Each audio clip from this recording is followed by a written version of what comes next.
everyone, it's Heather Nichols, and today we're going to do some card mass production for the upcoming Christmas holiday using the Jolly Holly background stamp. This stamp set includes the red rubber background stamp with the holly and berry outlines, as well as a small acrylic set included with it to stamp the solid images to fill in the leaves and the berries. I'm setting things up in my MISTI, and I'm stamping my first impression of the holly and berries with the Jolly Holly background using sea salt ink onto the piece of toffee cardstock.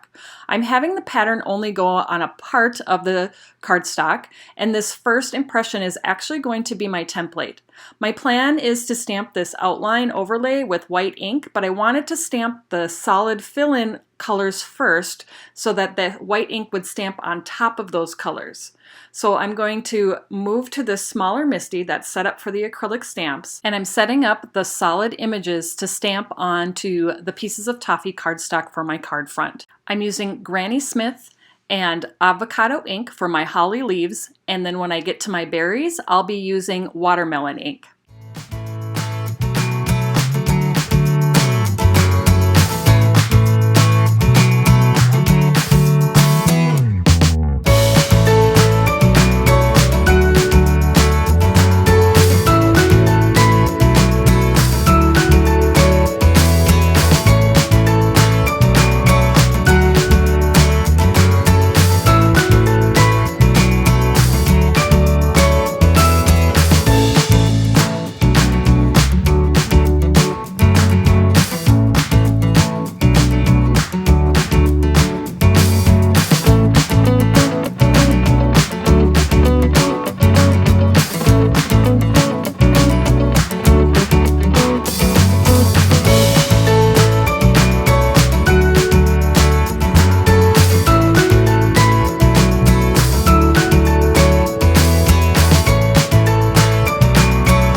Once I have all of the solid shapes stamped, we're going to move to the other MISTI. I have this MISTI set to stamp with red rubber.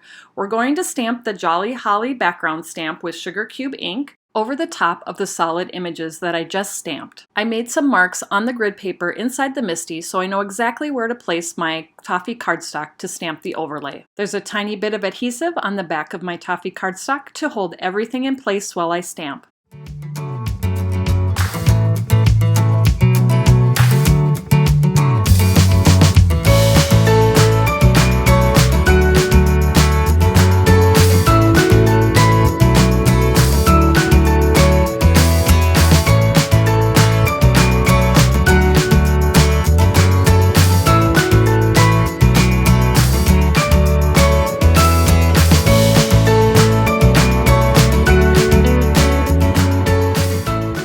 Added a few speckles and spatters to my background using sugar cube ink that I pressed onto an acrylic block.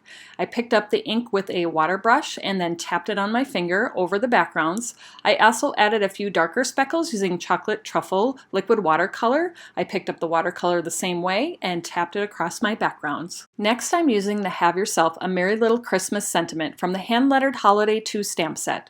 I want to stamp the sentiment right onto the die cut, so I'll set up a template in my MISTI. I stamp the sentiment right onto the grid paper inside the MISTI, and then I'll line up my template right over the top so that it lines up perfectly. And then once I have it how I want it, I'll tape it down with a little bit of washi tape or purple tape, whichever you'd like to use. Then all I need to do is pop the die cut pieces into the template, ink up my stamp, I'm using sugar cube ink again here, stamp my sentiment, and then pop in the next one so I can keep mass producing for each of my cards.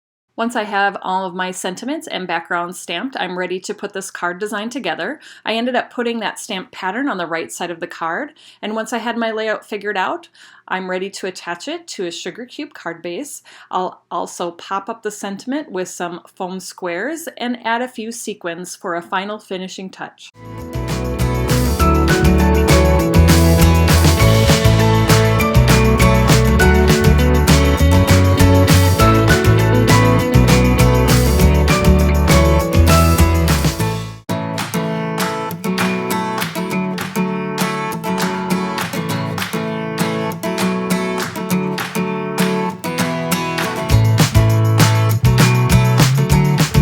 I hope you enjoyed my mass production project using the Jolly Holiday background, and I hope you learned a few tips and tricks for when you sit down to mass produce your cards for this Christmas holiday.